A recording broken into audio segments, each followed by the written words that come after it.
Histoire vivante, proposée par Irène Chalon et Jean Leclerc. Cette semaine, la CIA. De Berlin à Téhéran, en passant par la Provence, l'agence, sa vie, ses œuvres. Elle pouvait faire exactement ce qu'elle voulait. Elle pouvait recruter des armées, acheter des banques. Nous étions tous financés par la CIA, mais nous ne nous en doutions pas.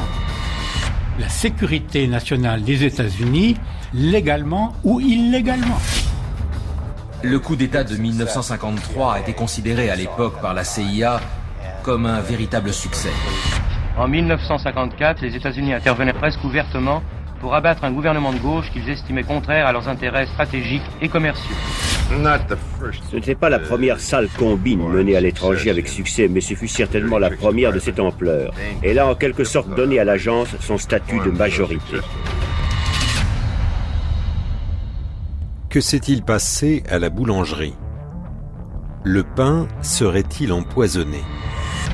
Le mal médiéval serait-il de retour, tel une malédiction?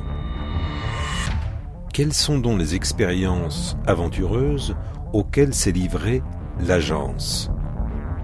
Qu'a-t-on expérimenté? Et sur combien de personnes? En quoi la chimie, la médecine ont-elles participé?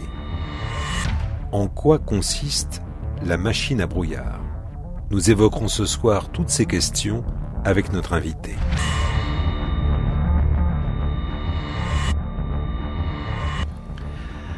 Puis-je vous demander de vous présenter aux auditeurs de la radio-télévision suisse, s'il vous plaît?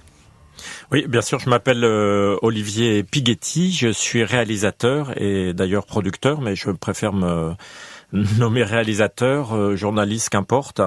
Mais en tous les cas, je fais des documentaires pour toute la télévision, toutes les chaînes de télévision françaises, pratiquement sans exception, et je travaille surtout sur du long format, donc des films de 52 minutes ou plus. Mais vous êtes tombé dans la marmite du documentaire quand vous étiez tout petit ou vous avez attrapé ça en route?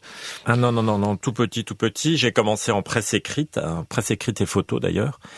Dès l'âge de 20 ans, je suis autodidacte et ensuite je suis passé au documentaire filmé depuis à peu près 25 ans. C'est une autre écriture, mais qui me passionne parce qu'on passe beaucoup de temps avec les gens.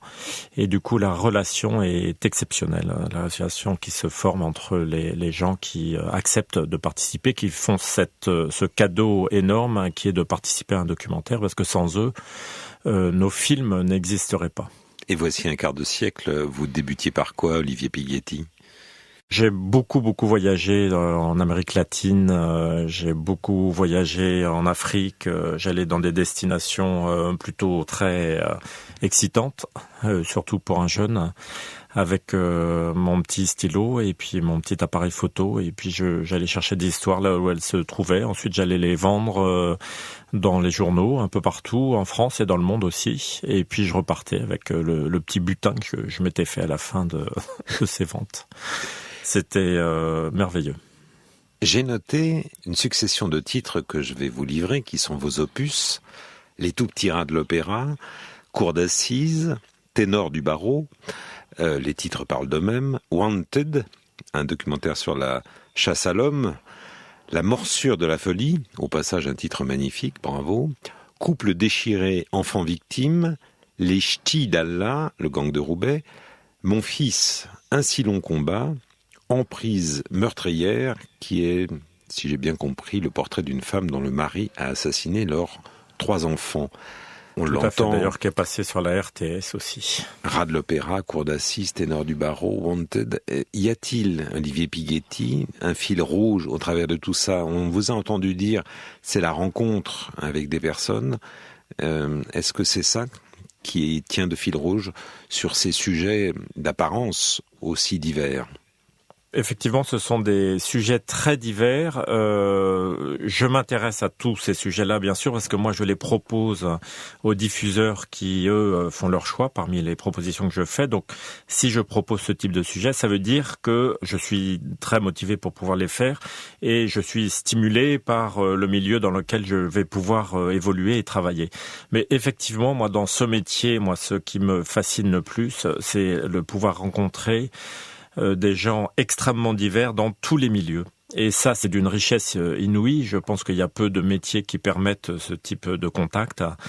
Moi, ça m'a porté pendant toute ma vie. Ça a été juste un émerveillement permanent. Maintenant, parmi tous les films que vous avez cités, effectivement, j'ai fait aussi le 11 septembre raconté par Al-Qaïda. Donc, il a fallu que j'aille rechercher des gens d'Al-Qaïda un peu dans le monde entier. Donc, ça va de ça au Petit Rat de l'Opéra, qui est quand même un thème bien différent. Ce qui me porte là-dessus, c'est de pouvoir, dans un thème donné, dans un sujet donné, pouvoir peut-être faire sortir quelque chose, que ce soit une information, ou alors un style de vie, ou alors juste une ambiance. Et la rencontre, bien sûr, mon principal motivateur. Je vois également des thèmes comme l'enfance, le droit et l'attachement aux victimes, tout au moins l'intérêt porté sur la question de la victime, couple déchiré, enfant victime d'ailleurs, le terme est contenu dans le titre. Est-ce qu'on pourrait dire que autour de ces trois thèmes, de ces trois fils conducteurs, consciemment ou inconsciemment, c'est comme ça que vous construisez votre travail, ou c'est différemment, c'est-à-dire un sujet arrive et puis vous l'attrapez et il s'avère que peut-être en route, il vous fait croiser des chemins que vous avez déjà arpentés par le passé? Vous avez raison de dire que finalement, entre deux sujets, même s'ils sont très opposés, même s'ils ne traitent pas, même s'ils ne sont pas du même milieu, même si il y a des points communs qui sont qu'il y a des relations humaines, voilà, qui s'installent, et parfois ces relations humaines peuvent être totalement traumatisantes, elles peuvent briser des vies, elles peuvent, et du coup on peut entendre dans n'importe quel pays ou sur plusieurs thèmes des témoignages qui pourraient être pratiquement similaires, et donc on retrouve des aspects communs bien sûr entre à chaque fois qu'on traite, malheureusement d'ailleurs peut-être un peu, mais généralement quand on traite d'un sujet, quand on déboule avec notre caméra, c'est que quelque chose de tragique s'est passé, parce que c'est très compliqué de réussir à convaincre une chaîne de faire quelque chose sur un élément positif, vivant, où les choses se passent bien, etc. Généralement, quand on déboule avec la caméra, il se passe quelque chose de difficile. Et ce qui m'intéresse là-dessus, c'est de pouvoir toucher le cœur, en fait, de ce qui se passe. Parce que c'est très simple, quand il y a une tragédie, de tomber dans une forme de sensationnel. Il m'est arrivé sur certains sujets de jeter 95% des images que j'avais parce qu'elles étaient trop dures. Ça ne veut pas dire que je n'utilise pas ces images-là, mais ça veut dire que j'en utilise une partie pour pouvoir montrer la gravité d'un événement. Alors, je réponds pas tout à fait à votre question. Là, je suis en train de divaguer un peu plus loin au fil de mon approche, en fait, de mon travail. J'en suis désolé, mais je crois que le plus important, c'est que de pouvoir respecter les gens. Hein. Toute la difficulté pour un journaliste est en même temps de respecter ces gens-là, mais de pouvoir donner une information de façon tout à fait logique et sans prendre parti. Voilà. Quitte à éventuellement blesser ces gens qui participent, mais leur dire qu'ils risquent d'être blessés par la façon dont on va utiliser leur témoignage.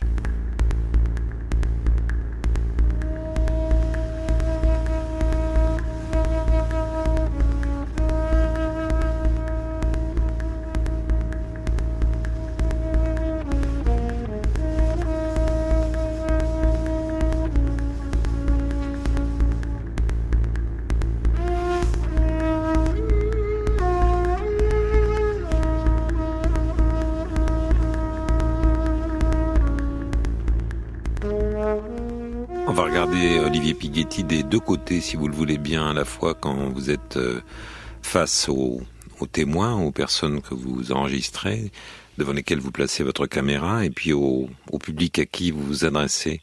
Comment faites-vous quand il s'agit d'installer la caméra? C'est quoi l'équipe? Vous aimez travailler en petite équipe, en équipe légère, avec le plus de mobilité possible? Je suis tout seul. Ah oui, en effet. Ah oui, vous faites l'image et le son? Oui. Je travaille tout seul, sauf si un dispositif, par exemple, filmer un procès, me demande 2 ou 3 caméras. Ça, c'est très spécifique à un élément donné, un milieu donné. Mais oui, je travaille tout seul. Je pars tout seul avec ma caméra. Il y a une chose que j'aime beaucoup dans le fait de travailler tout seul, c'est que ce n'est plus une équipe qui vient voir une personne. Ça se passe, entre guillemets, d'homme à homme. Les yeux dans les yeux. Et il y a une confiance qui doit s'instaurer. Parce que si cette confiance ne s'instaure pas, je pense que je peux reprendre ma caméra et partir essayer de trouver un autre témoin. Mais pour moi, il est très important que cette confiance s'instaure entre moi et la personne que je vais interviewer, parce que elle va m'offrir beaucoup de sa vie, elle va m'offrir quelque chose que moi je vais transformer forcément, puisque je fais un montage derrière. Donc il y a forcément une transformation qui est faite derrière, mais à travers cette transformation, il faut que je respecte la vie qu'elle a et les idées qu'elle a. Je fais une petite parenthèse, mais j'interviens de temps en temps dans des écoles de journalisme, entre autres, pour parler de mon métier et puis pour expliquer comment je procède. Et très souvent, aux élèves qui sont là, je leur dis, vous savez, moi, je commence à tourner quand je serre la main des gens. Quand j'entre, je serre la main. Quand je vais déjeuner avec eux, quand je vais discuter avec eux dans un parc, quand je m'intéresse, je sais pas, à leur intérieur, aux photos qui sont au mur, aux paysages qu'ils ont autour de chez eux, à leur ville, j'en sais rien. Je commence à tourner à ce moment-là. Quand je commence à faire mes interviews, pour moi, c'est tellement évident que ça va bien se passer que je pense déjà au montage dans ma tête. C'est-à-dire que le tournage se fait au moment où on serre la main des gens et où on a ce contact avec eux, qu'on les écoute. C'est très important et pendant longtemps, et pas forcément sur le thème qu'on veut aborder, mais sur l'ensemble de leur vie, et qui sentent que cette écoute n'est pas une écoute de circonstance, mais qu'on s'intéresse à leur vie. Donc je m'attache beaucoup à ce genre de choses, et quand j'interviens dans ces écoles, je travaille sur cet aspect-là qui n'est pas forcément enseigné dans les écoles, parce que c'est autre chose, quoi. C'était une autre approche en fait, mais qui me semble essentielle. Voilà pour une première partie de la réponse. Ça, c'est les personnes que vous allez filmer. Et puis il y a l'autre partie, une partie beaucoup plus invisible. On va l'appeler globalement le public. Celui-ci, quand vous choisissez de ne pas lui montrer certaines parties de séquences que vous avez filmées, mais qu'il s'agit tout de même d'en restituer peut-être l'émotion, auriez-vous naturellement, j'ai presque l'impression que vous allez tout de suite me répondre oui, que vous faites confiance suffisamment à votre public pour savoir manier l'ellipse? Et comment, au fond, aimez-vous pratiquer la narration que vous offrez à votre public, Olivier Pighetti? Bon, je suis faillible, hein. J'ai pas toujours raison, donc mon public... Ah bah non, on raccroche, alors c'est pas possible. Dans mes montages, je peux me tromper. Je fais de mon mieux, de mon côté. Après, la chaîne vient visionner, me donne son avis, etc. Donc il y a tout un processus derrière, mais bon, le film entre guillemets m'appartient, mais ça me dérange beaucoup de dire ça. Il appartient pour moi aux personnes qui ont participé et au public qui le regarde, mais sûrement pas au réalisateur. Mais disons que c'est moi qui le construis, voilà. Effectivement, je pense pas avoir une façon spécifique d'aborder les choses, mais je pense que le symbolique est beaucoup plus fort que la réalité. Je vais vous donner un exemple. J'avais utilisé une fois où c'était sur les problèmes des enfants manipulés par l'un des parents, etc. Mais manipulés de façon assez terrifiante. Et j'avais une scène assez terrible qui se passait et je pouvais aller filmer. C'est-à-dire j'avais possibilité de rentrer dans la salle pour aller filmer. En fait, j'ai juste laissé un micro dans la salle. On entendait des cris d'enfants, un adulte qui cherchait à rassurer cet enfant. Ces cris étaient beaucoup plus forts que n'importe quoi, et je préfère cette image d'une porte fermée avec des sons qui laissent imaginer des choses que d'être à l'intérieur et de voir un enfant en pleurs, qui refuse de voir son père, qui le rejette, etc., etc. Donc, ce type de travail sur la symbolique plutôt que sur la réalité m'intéresse beaucoup. Je trouve que c'est nettement plus fort.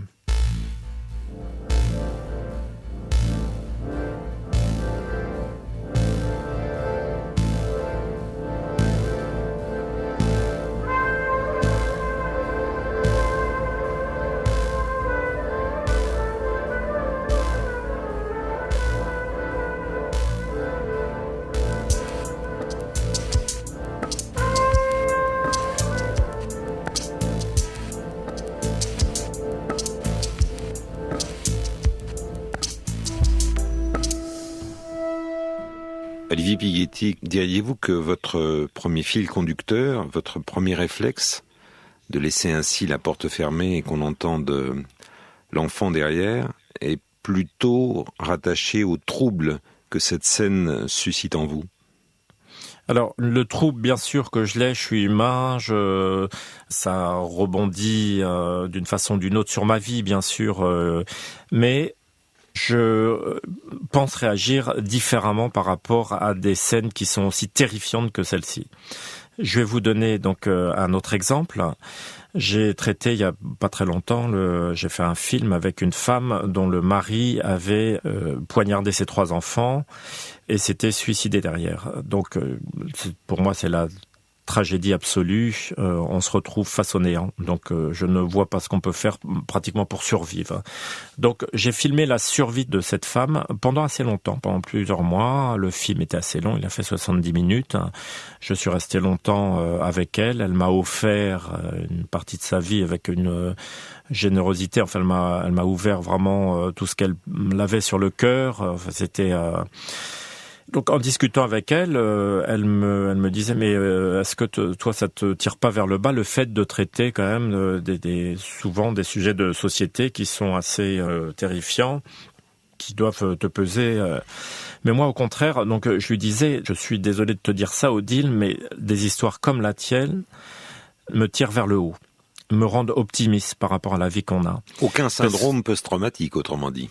Non, au contraire, je trouve qu'on a une bonne vie, je trouve qu'on a une vie facile, je trouve qu'on a des petits problèmes finalement, comparés à la tragédie du monde. Et que ces histoires-là, plutôt qu'elles nous amènent à se dire regarde la société dans laquelle on vit, justement si on devrait se dire regardons la société dans laquelle on vit, qui est finalement très protectrice, où on a des filets un peu partout qui nous permettent de nous maintenir, on peut sortir, on a une liberté de penser, de parler, de discuter. On a une vie assez facile en fait. Et donc ce type d'histoire, moi, me tire vers le haut. Et quand je vais voir quelqu'un comme cette femme par exemple, je m'interdis de rentrer dans une forme de compassion où je lui dirais « Ah ben tiens ma pauvre, c'est terrible ce qui t'est arrivé, etc. » Non, je suis pas là pour ça. Moi, je suis là pour lui dire « Écoute, je sens que tu as les larmes qui montent, donc je te donne 3 minutes 37 pour pleurer. Dans 3 minutes 37, on va dans un bon restaurant, on va aller manger des chouquettes, on va regarder la mer, on va, qu'importe, écouter de la musique. Je suis là pour donner une énergie, voilà. » Et ce film, elle qui me l'a dit, donc j'extrapole pas, lui a permis de rester en vie. C'est-à-dire que 3 ans après le drame, Odile aujourd'hui est en vie. Si j'ai pu achever quelque chose, accomplir quelque chose à travers ce film, c'est ça, en fait. Ça m'intéresse plus que de savoir que ce film va être diffusé dans le cadre d'une chaîne de télévision, qu'il va être très regardé, ou peut-être pas d'ailleurs, j'en sais rien, mais si j'ai pu achever quelque chose qui soit important, qu'elle se sente le porte-parole de ses enfants décédés, qu'elle se sente valorisée à travers ce film, sans dénaturer ce qu'elle est, c'est-à-dire si elle a des défauts, ses défauts sont dans le film, si au contraire elle est super, voilà. Mais si ça a pu permettre ça, je trouve que mon métier a un sens.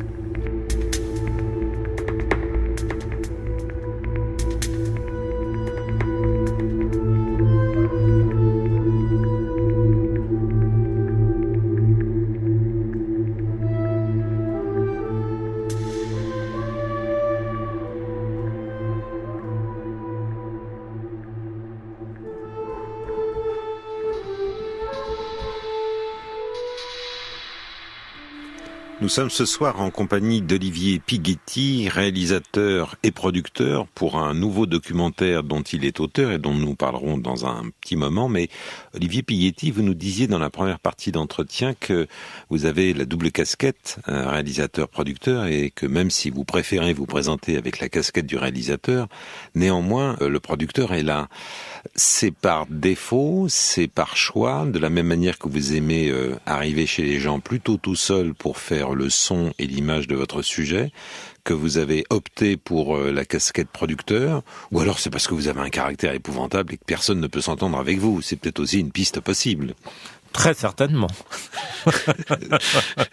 Je veux bien le revendiquer si c'était pour ça, mais C'est au nom de la liberté que j'ai en tant que producteur, c'est formidable. J'ai monté mon entreprise parce que je voulais faire sauter, entre guillemets, un échelon entre la société de production et le diffuseur. C'est-à-dire qu'une fois que j'estime que le film est monté d'une façon qui me convient et qui est représentative de l'histoire que j'ai traitée, j'ai pas envie d'avoir un échelon et encore un autre échelon qui est celui, bien sûr, du diffuseur pour pouvoir discuter de ce film. D'autre part, et ça c'est très important, les budgets sont de plus en plus resserrés ici et là. Et moi, j'aime bien, ça m'est pas arrivé systématiquement, mais j'aime bien prendre du temps pour aller voir les gens, pour les voir sans caméra, donc je veux pas être pressé par le temps. Donc ça me permet aussi budgétairement de passer plus de temps avec les gens, de leur offrir un déplacement, ce qui n'est pas toujours possible.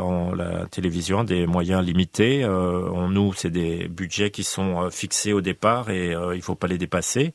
Ça m'est arrivé de les dépasser. Mais je veux pouvoir offrir aux gens avec qui je travaille un certain confort et ça me permet aussi ça. Donc c'est une liberté supplémentaire pour moi. Et c'est pas facile. Oui, voilà, liberté, mais qui est certainement liberté conditionnelle. Oui, c'est bien sûr toujours conditionnel. Il faut prendre sa petite valise avec les petits dossiers dedans, aller dans les chaînes. Il y a 10 personnes avant, 10 personnes après. Il faut convaincre les chaînes que le projet qu'on leur présente, c'est celui sur lequel il faut absolument qu'elles signent. Donc ça demande des démarches effectivement supplémentaires. Mais après, être producteur, c'est faire des choix de films. Moi, je choisis les miens.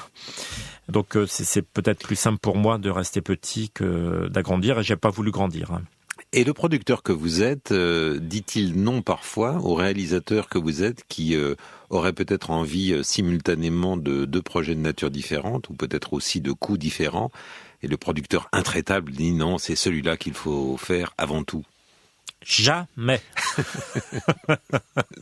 Jamais. Qui est clair. J'ai un producteur qui est d'une gentillesse absolue. Oui, vous entendez à merveille avec lui. Il dit oui au réalisateur, et je vais vous dire quelque chose. D'ailleurs, le producteur accepte même de faire des films à perte, puisque je me lance fréquemment, tout de même, je compare un peu à mes collègues, mais fréquemment dans des projets que je n'ai pas réussi à vendre sur le papier, et où je me dis que c'est très important que je m'engage, et donc je pars avec ma caméra, je filme, je commence à filmer pendant longtemps, de temps en temps je monte, ça me coûte beaucoup d'argent, et il peut m'arriver de ne pas réussir à vendre. Voilà, ça m'est pas arrivé souvent, mais je pense à un film, mais là j'ai 2 films par exemple en cours que j'ai fait entre guillemets au risque, et pour le moment j'ai toujours pas réussi à les vendre, mais voilà, mon producteur est vraiment très tolérant, et je le remercie beaucoup.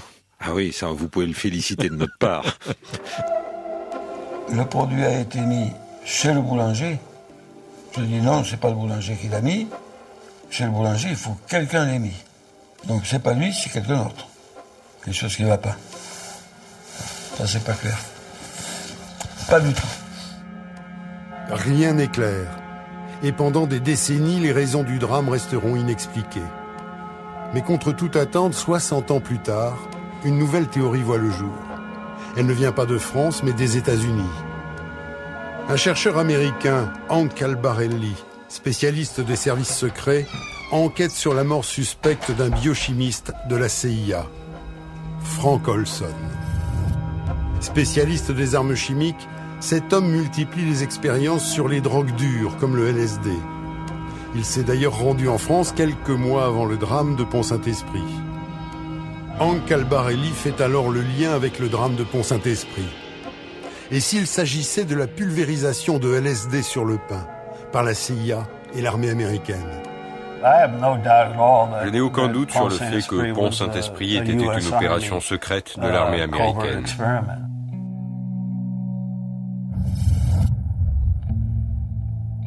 Olivier Pighetti, on parlait en première partie d'entretien des différents thèmes qui vous intéressaient. On peut dire que là, on va à la fois suivre vos fils conducteurs habituels, mais quand même un petit peu s'en évader Je ne sais pas si c'est à la suite d'une escale de vacances et alors que vous suiviez les traces de la lavande et que vous êtes tombé tout d'un coup sur des produits dérivés. Néanmoins, votre documentaire que nous pourrons découvrir dimanche soir sur RTS2, intitulé « Un village empoisonné par la CIA, point d'interrogation, Pont Saint-Esprit, 1951 », nous laisse entendre que vous avez emprunté là peut-être un chemin de traverse. Racontez-nous peut-être en 2-3 mots l'affaire, mais surtout incluez, je vous en prie, les circonstances qui vous ont amené à découvrir ce dossier. Alors, je me suis toujours beaucoup intéressé à la manipulation mentale. Le pouvoir d'un individu sur un autre me fascine en fait. Voilà. Je me demande comment c'est possible. Je me demande comment moi, peut-être, j'aurais réagi. À la rigueur, je peux me demander si je manipule des gens, etc. Ça m'intéresse beaucoup, ce rapport de l'un à l'autre et un rapport de soumission qui peut arriver. Donc, j'ai pu travailler tout aussi bien sur l'hypnose, mais côté spectacle, mais aussi médical, que sur la manipulation de certains parents vis-à-vis de leurs enfants, que la manipulation dans le couple aussi, entre peut-être un homme abusif ou le contraire, une femme abusive. Donc ça m'a toujours fasciné et en cherchant dans ce domaine-là, je suis tombé sur les manipulations faites par la CIA américaine sur des milliers de personnes pendant au moins 30 ans. Et la majorité d'entre elles aux États-Unis. Ils sont pas allés dans des pays, ils sont pas allés en Éthiopie ou au Nicaragua, etc. Même s'ils l'ont fait, mais ils ont surtout fait ça chez eux. C'est ça qui est le plus étonnant à partir des années 45 à l'après-guerre. Et pendant au moins 30 ans, et ils l'ont fait à des degrés absolument faramineux. C'est-à-dire que j'extrapole très peu en disant qu'ils ont continué chez eux ce que les Allemands n'avaient pas réussi à terminer dans les camps. Alors, bien sûr, c'est des termes très forts. Ça s'est passé de façon assez différente. Mais sur le fond, il s'agissait vraiment de ça. De pouvoir créer des robots humains capables de tuer à leur encontre ou alors réussir à faire révéler des informations à des doubles espions ou des choses comme ça, par exemple, à leur insu de la même façon, ou alors tester des produits pour savoir est-ce qu'on réussit à soumettre une ville entière en jetant tel produit sur la ville, mais ils ont essayé des produits que le corps humain ne peut pas supporter. Et ils se sont adressés à qui ? Alors, aux populations les plus faibles, les Noirs, les détenus noirs, c'est encore bien mieux. Ils sont allés chercher des gens dans les hôpitaux, mais ils ont aussi cherché des gens à l'armée, parce qu'à l'armée, c'est des petits soldats, c'est oui, non, oui, chef, non, chef, donc finalement... et à leur insu, ils leur ont fait essayer des produits qui sont allés jusqu'à tuer. Voilà. Donc, je me suis intéressé à ça aux États-Unis et dans un objectif de pouvoir aussi raccrocher ça à l'étranger, notamment à la France, puisque la télévision française, comme toutes les télévisions du monde, préfère avoir une sorte de référence à leur propre pays. Donc, et j'ai donc découvert ce village de Pont-Saint-Esprit qui, en 1951, tout le village est devenu fou.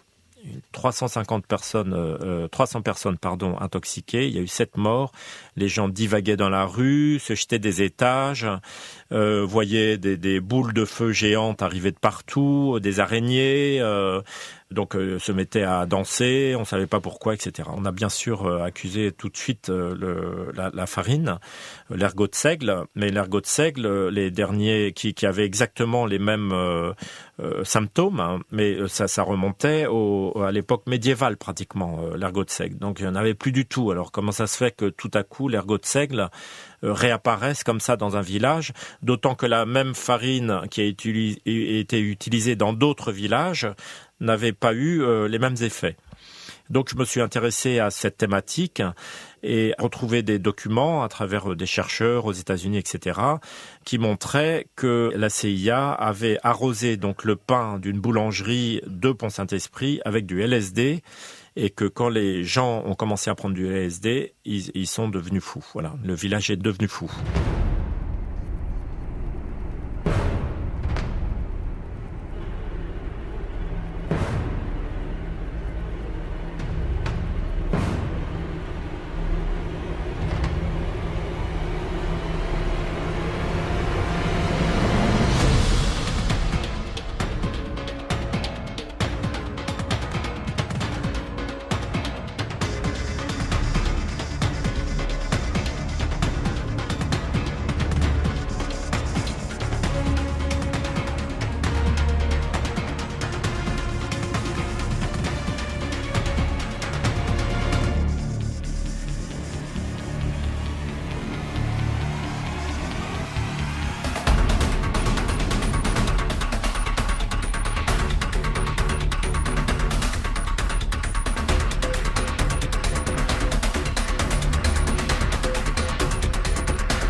Infotrafic, RTS.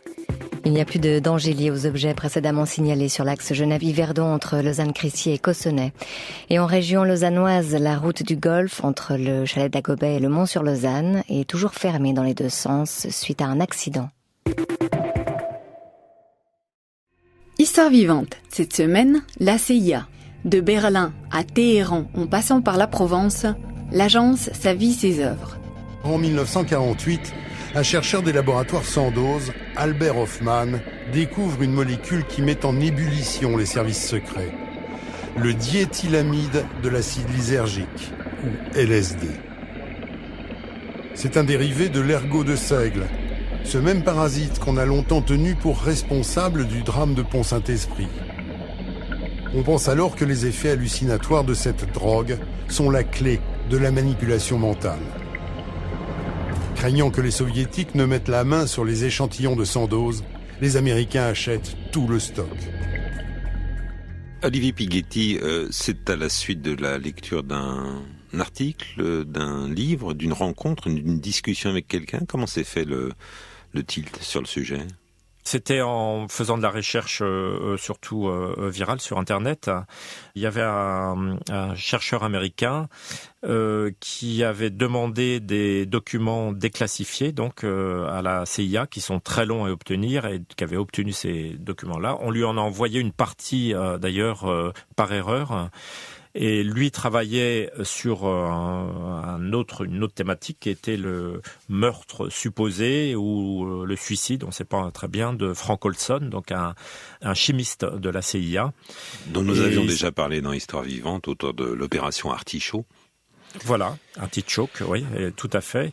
Et donc, ce chimiste s'était rendu en France juste avant les événements d'ailleurs de Pont-Saint-Esprit. Et il travaillait sur le LSD, entre autres, bien sûr. Êtes-vous cinéphile, Olivier Pighetti ? Très. Enfin, j'aime beaucoup.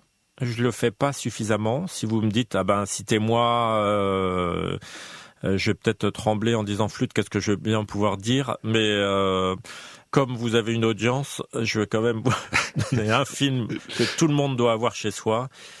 C'est Alabama Monroe. Alors moi j'allais vous proposer le duo suivant qui était l'association de Miloš Forman et de l'écrivain Ken Kesey. Est-ce que ce duo-là vous dit quelque chose ? Vol au-dessus d'un nid de coucou. Voilà. Et Ken Kesey écrit la machine à brouillard lui-même dans les années 60, qui va devenir Vol au-dessus d'un nid de coucou. Ken Kesey, lui aussi, va servir de cobaye à la CIA. Est-ce que ça faisait partie pour vous, Olivier Pighetti, des références que vous aviez, des références culturelles, que ça faisait partie des choses que vous aviez déjà parcourues à l'occasion, ou vous vous êtes mis à ouvrir le dossier dans son intégrale dès lors que vous avez choisi de vous y intéresser ? J'ai appris en fait que Ken Kesey effectivement était cobaye de la CIA, mais cobaye volontaire. Hein. Oui, cobaye volontaire, c'est-à-dire qu'il a essayé le LSD. Par le LSD. Absolument, en disant que c'était fantastique. Et donc il s'est lancé là-dessus et au terme de son expérience, il a effectivement écrit Vol au-dessus d'un nid de coucou. Apparemment, ça a dû le stimuler, mais ça, je l'ai découvert lors de mon enquête sur cette thématique, parce que effectivement, la CIA estimait au départ que c'était une drogue non dangereuse. Alors, justement, parce que moi, on m'a posé parfois des questions en me disant, mais cette drogue, quand elle est administrée, c'est les années 70, c'est Woodstock, tout le monde s'amusait, tout le monde faisait l'amour, les gens voyaient des papillons partout, c'était merveilleux.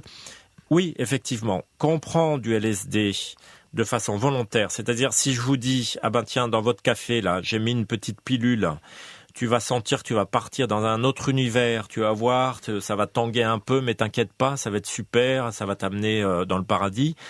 Les effets peuvent être, sont plutôt très agréables. Maintenant, si je mets cette même pilule sans rien vous dire, et que tout à coup, vous voyez apparaître des éléments dans votre tête, que vous avez la salle qui se rétrécit, le ciel qui se gondole, vous ne saisissez pas ce que vous dites les gens, etc., vous pouvez devenir fou. Et c'est ce qui s'est passé à Pont-Saint-Esprit. C'est-à-dire quand on donne des drogues dure de façon secrète comme ça à des gens, à leur insu, ces gens peuvent devenir fous. Mais il faut savoir une chose, c'est que le LSD, c'était la moins dangereuse des drogues qui étaient tentées par la CIA. Il y avait le benzylate qui était nettement plus fort. Certaines personnes disent 10 fois plus fort. Dans les prisons, ils prenaient par exemple des détenus, ils leur disaient tiens, tu vas essayer un bain moussant. C'est pour le compte d'une entreprise privée et on te donne $1 par jour. Donc tout content, le détenu se retrouvait avec son bain moussant sur le dos, etc. Et on l'aspergeait en parallèle d'un autre produit, d'ailleurs souvent dans des canettes vertes de l'armée. Et on leur a fait essayer des gaz sarin, l'agent orange, de l'atropine, de la scopolamine, du benzylate, enfin des produits qui tuent. Donc il y a eu des morts, c'est pas uniquement. Et il faut savoir que c'est allé tellement loin que dans certains hôpitaux, ils attrapaient des gens. Ils leur disaient, écoutez, même des jeunes, ils adoraient prendre les jeunes. Par exemple, des jeunes qui avaient du mal, qui suivaient scolairement. Voilà, donc j'arrive pas à... allez dans tel service psychiatrique, ils sont super. On disait aux parents, mais il faudrait nous le laisser un peu pendant 1 mois ou 2, parce qu'il faut l'isoler de sa famille, etc. Ils les mettaient dans des salles, en sous-sol, isolés, sans son, les murs capitonnés. On leur injectait des produits, on les mettait dans une forme de coma, on leur mettait sur les oreilles 24 heures sur 24 des écouteurs avec des ordres répétitifs, toujours les mêmes, pendant des jours et des jours et des jours. Et on testait des drogues sur ces gens-là. Ils en sortaient complètement fous, ils ne reconnaissaient plus leurs parents, ils ne savaient plus manger, ils avaient perdu le langage, ils surinaient dessus. C'était devenu des locumènes. Et ces gens-là, quand ils sont sortis de ces expériences-là, ils avaient entendu ici ou là, ou repéré, certains d'entre elles avaient repéré des éléments bizarres, il y avait des militaires qui venaient, il y avait etc. Quand ils sortaient en disant « mais j'ai été kidnappé par la CIA, mis dans une chambre froide », et on a fait un tas d'expériences sur moi, on m'enfermait même dans des tubes, puisqu'il y en a qui étaient enfermés dans des tubes pour pas qu'ils puissent bouger. On leur disait, mon coco, tu retournes à l'hôpital psychiatrique, et puis tu reviendras dans quelques mois parce que t'as l'air encore bien atteint. Et pendant très longtemps, les victimes, on ne les a pas crues. Elles sont passées pour folles. Donc la CIA pouvait se laver les mains de tout ce qu'elle faisait, parce que finalement, ça allait tellement loin que c'était incroyable. Mais Olivier Pighetti, précisément, pour raconter cette histoire incroyable, rien de tel que la preuve par l'image.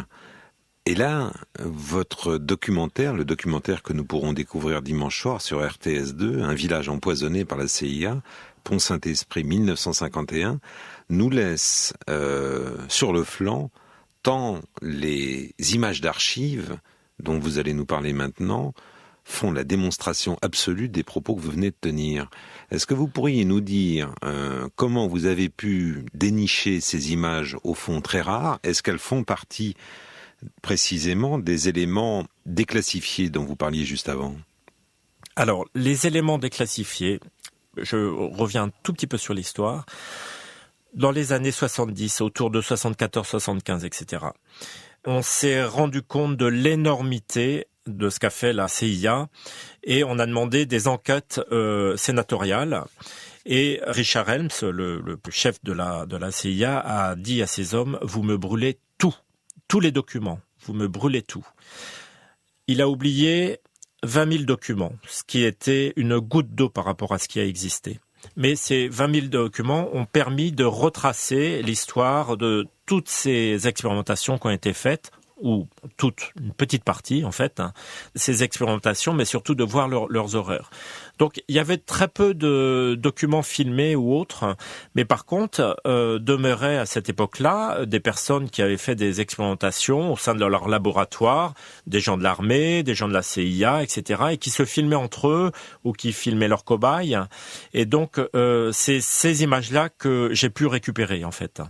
Mais quel trésor, si j'ose dire, quel trésor de guerre. Ah oui, c'est extrêmement précieux, parce que les documents ne sont pas suffisants. Il faut pouvoir montrer l'horreur absolue de ce qui s'est passé.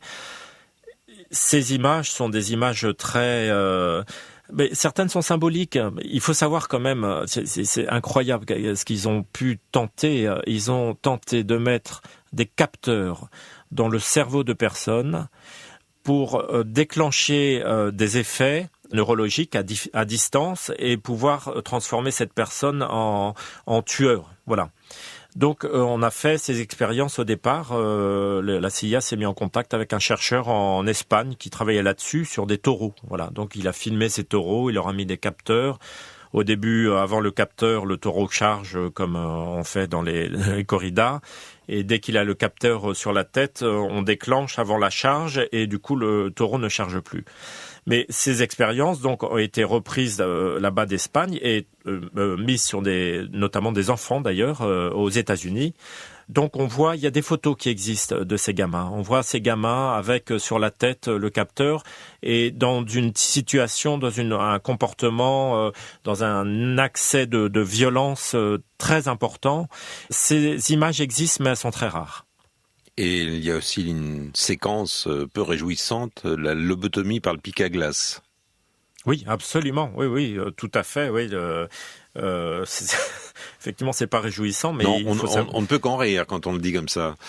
Ben oui. De désespoir, bien sûr. Ce médecin se promenait comme ça de ville en ville et faisait ça d'ailleurs tout à fait publiquement avec son pic à glace. Il piquait juste au-dessus de l'œil. Par exemple, il pouvait 10 fois dans la journée, voilà, faire 10 expériences comme ça. Et on s'est beaucoup intéressé à ces travaux parce que on estimait que on arriverait justement en travaillant sur le cerveau, mais on savait pas trop où piquer en fait. On arriverait à toucher certaines zones qui permettraient soit de déclencher la violence, soit au contraire l'apathie, soit au contraire le silence, par exemple. D'un côté, il y a l'armée. Pour elle, la priorité est de gagner la course à l'arme nucléaire. Alors, pour tester les effets des irradiations à grande échelle, elle utilise ses propres soldats, car ils sont dociles et disciplinés. De 1946 jusqu'à 1962, entre 250 000 et 500 000 d'entre eux seront irradiés sur l'atoll de Bikini ou dans le désert du Nevada. Ces images servent de propagande à une armée qui veut afficher sa toute-puissance technologique. How about radiation? You think there's much danger from radiation? Well, radiation is the least of the worries that the men are thinking about. I think most people thought that radiation was the greatest danger, didn't they? Where did they learn different? We were, prior to our instructions here, we received a very thorough briefing before we even came in this close to contact with it. Olivier Pighetti, quand vous entreprenez votre film, soupçonnez-vous que vous allez tomber sur ce trésor d'archives dont nous venons de parler, l'ensemble des images que l'on verra dans ce documentaire dimanche soir sur RTS2 laisse à elle seule pantois. Vous auriez pu presque les monter sans faire apparaître ni les témoins ni les différents journalistes qui ont investigué sur ce dossier.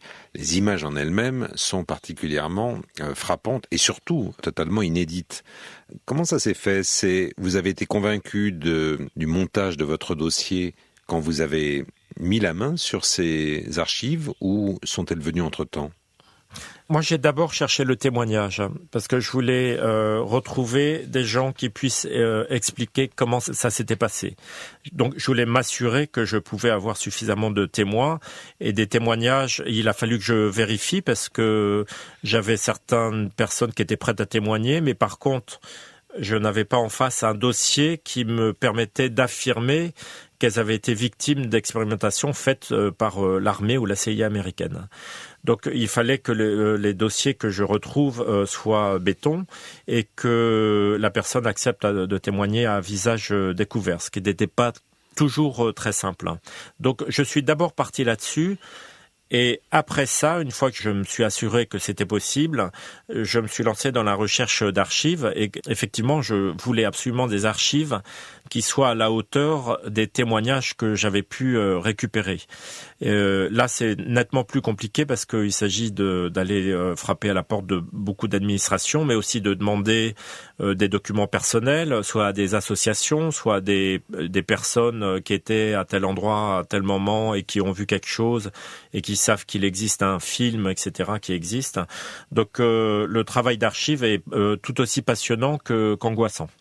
Mais vous vous attendiez à trouver de pareilles pépites ?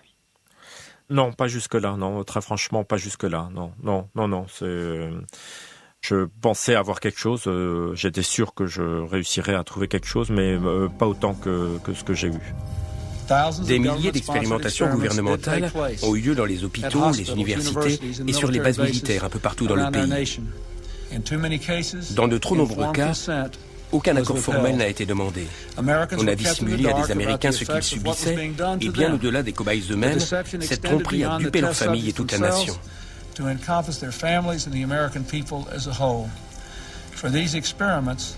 Ces expérimentations sont restées secrètes, et elles ont été dissimulées non pour des raisons de sécurité, mais par crainte du scandale. Et ça, c'est anormal. Donc aujourd'hui, au nom d'une nouvelle génération de leaders et de citoyens américains, les États-Unis d'Amérique présentent leurs excuses sincères aux citoyens qui ont été victimes de ces expérimentations, ainsi qu'à leurs familles et à leurs proches.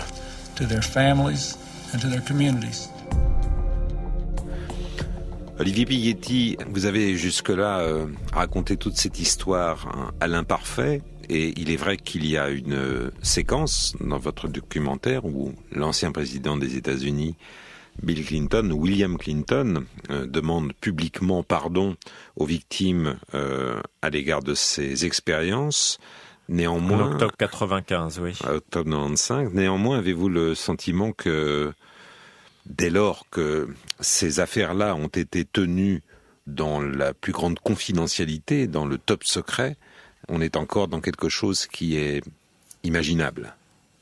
Alors, votre question est tout à fait adaptée parce que il faut savoir que l'année dernière, donc 2014, non, au début de cette année d'ailleurs, 2015, excusez-moi, Barack Obama s'est excusé, publiquement aussi, pour les actes de torture qui avaient été faits par la CIA auprès de détenus, alors à Guantanamo, etc., etc. Et ce qu'il y a d'intéressant, c'est que moi j'ai récupéré un document de la CIA, qui est un document sur les techniques d'interrogation, donc un document actuel. Et dans ce document-là, on retrouve des éléments des expérimentations qui étaient faites dans les années 60-70 par des psychiatres fous, qui sont devenus fous, sur des cobayes non volontaires. C'est-à-dire que ce qui a été fait à l'époque a été utilisé. Alors on peut parler de l'isolement de personnes dans les salles où il n'y a plus de son, l'utilisation de musique criée dans les oreilles à un niveau de décibels très important. Là, on sait que ça s'est fait à Guantanamo, là, du hard rock notamment.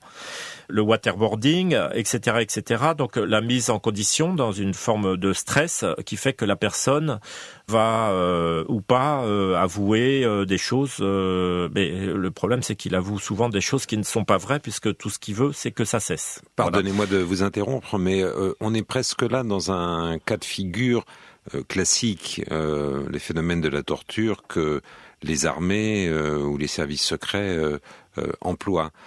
Il en va quand même tout autrement dans le cas dont nous parlons, puisque les services en question agissent sur leur propre population. Et on ne peut même pas dire que ce sont des opposants, c'est tout simplement l'homme de la rue. C'est là où le cas de figure est tout de même assez singulier. Effectivement, on ne va pas chercher l'ennemi, là. On va chercher le citoyen pour que celui-ci, au nom de la guerre froide, devienne un outil qui permette de gagner cette guerre froide. Voilà. Donc, on va bombarder des moustiques infestés de fièvre jaune et de la dengue sur une partie de la Floride. Je parle de millions de moustiques, hein. On va bombarder San Francisco avec des maladies nosocomiales. Faire éclater des ampoules avec à l'intérieur des bactéries dans le métro de New York. À l'hôpital de Cincinnati, on irradie des personnes, 70 personnes, face à des grosses machines sous prétexte de leur soigner un cancer du sein. On irradie tout le corps. Ces personnes sont mortes au bout de 3 semaines. Mais la première personne venue, admettons par exemple que ce soit moi, en l'espèce, vous rétorquerait, mais quel intérêt ? L'intérêt, par exemple pour ces irradiations, c'est de savoir comment, par exemple, un pilote qui irait lâcher des bombes sur une ville, combien de temps peut-il tenir sur un taux d'irradiation qui serait de temps. Voilà, par exemple. La mesure. L'armée cherchait l'arme parfaite qu'elle pourrait bombarder sur une ville ou sur un secteur un peu, pas trop étendu, où toute la population deviendrait des moutons. Donc, du coup, il y aurait plus de résistance. Ils ont passé des années et des années, avec un financement assez conséquent, à rechercher cette arme parfaite. La CIA cherchait la drogue qui permette, la pilule qu'on puisse donner à quelqu'un, pour qu'il révèle tout ce qu'il sait sur ce qui les intéresse. La CIA cherchait aussi à pouvoir manipuler des personnes pour les télécommander à distance pour que, par exemple, elles aillent tuer Castro. Voilà. Donc tout était dans un intérêt de gagner par rapport à l'autre. Et les Russes, les Chinois faisaient pareil, mais pas à des niveaux aussi importants que les Américains. Olivier Pighetti, pour conclure cet entretien, depuis que votre documentaire a été porté à la connaissance du public, il a déjà été diffusé en France, avez-vous eu quelques retours et du coup certains dossiers qui dormaient sur des étagères, peut-être d'ailleurs même des personnes privées, ont pris contact avec vous pour enfin parler, puisque vous nous disiez peu avant, au fond, les gens, pendant très longtemps, et l'une d'entre elles d'ailleurs, Karen Wetmore, est dans votre documentaire, a eu beaucoup de mal à faire entendre son cas. Est-ce que depuis le documentaire, des gens se sont manifestés à votre connaissance ? Alors, j'ai eu pas mal de demandes d'envoi du film, pas de la part de Français d'ailleurs, sur le village de Pont-Saint-Esprit, mais de la part d'Américains. Je pense que ce sont des gens qui ont eu des trous de mémoire à une époque, c'est-à-dire des trous de mémoire assez importants, une époque où ils ne savent plus ce qui s'est passé et qui se sont aperçus que quelque chose s'était déroulé à leur insu sur leur corps et qui veulent savoir. Donc ce documentaire était souvent demandé par des personnes qui se posaient des questions là-dessus. Maintenant, la société américaine est une société qui regarde très peu derrière elle. C'est une société qui avance. C'est une sorte de bulldozer lancé. Donc, ils regardent devant. Et ça s'est passé entre 45 et 75, surtout, même si ça s'est prolongé par la suite. Et du coup, ça fait partie d'une histoire pratiquement lointaine pour les États-Unis. Vous nous redonnez le titre de votre documentaire, s'il vous plaît ? Un village empoisonné par la CIA, donc un point d'interrogation bien sûr, Pont-Saint-Esprit, 1951. Olivier Pighetti, merci d'être venu en parler au micro d'Histoire Vivante. Merci beaucoup à vous. Merci.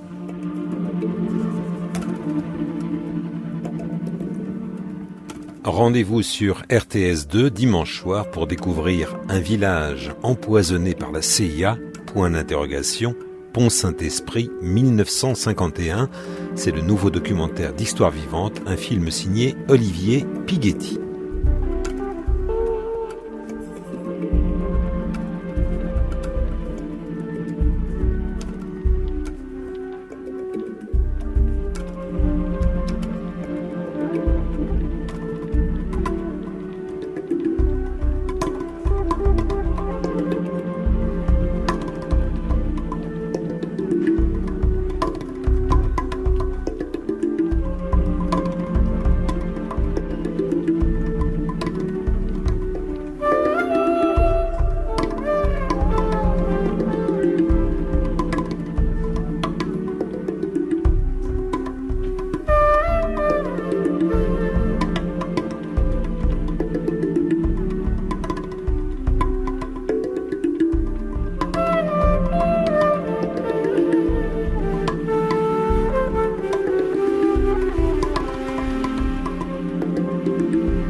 Histoire Histoire vivante vous a été présentée par Jean Leclerc en collaboration avec l'unité documentaire TV de la RTS et le journal La Liberté. Avec aujourd'hui la collaboration de Jean-Philippe Zwalen, Corinne Rochat et Valérie Dantan. Vous pouvez nous écrire ou télécharger nos émissions sur notre site internet rts.ch/histoire vivante ou commander des CD de l'émission en appelant le 0848 828 818. Vous écoutez la première ? Il est 21h.